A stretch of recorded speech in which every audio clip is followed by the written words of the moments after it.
साल था 1607। आगरा का बाजार, लोगों की आवाजें, रोशनी, रंग और महक। उम्र थी सिर्फ 15 साल।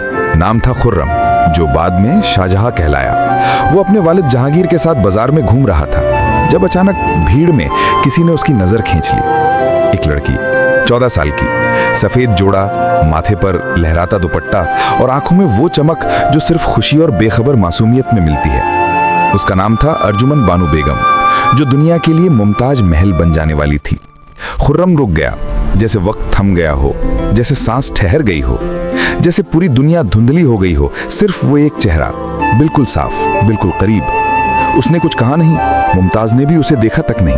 वो अपनी सहेलियों के साथ हंसती हुई गुजर गई, मगर खुर्रम के सीने में कुछ टूट गया, या शायद कुछ जुड़ गया, हमेशा के लिए। उस रात खुर्रम ने नींद नहीं सोई। महल के छत पर बैठा सितारों को देखता रहा और बस एक चेहरा याद करता रहा। उसने अपने वालिद से इल्तिजा की, मैं उस लड़की से शादी करना चाहता हूँ। मगर किस्मत को कुछ और ही मंजूर था। मुमताज की मंगनी हो चुकी थी किसी और से, और खुर्रम को बेबस इंतजार करना पड़ा। 5 साल, 5 लंबे तकलीफदेह साल। मगर प्यार जो सच्चा हो वो वक्त से नहीं डरता, वो इंतजार से नहीं थकता। और जब 1612 में मुमताज की शादी टूटी और खुर्रम को मौका मिला, तो उसने एक पल भी जाया नहीं किया। उस साल एक शाही शान से खुर्रम और मुमताज की शादी हुई। और ये सिर्फ एक रिश्ता नहीं था, ये दो रूहों का मिलना था, दो दिलों का एक हो जाना था।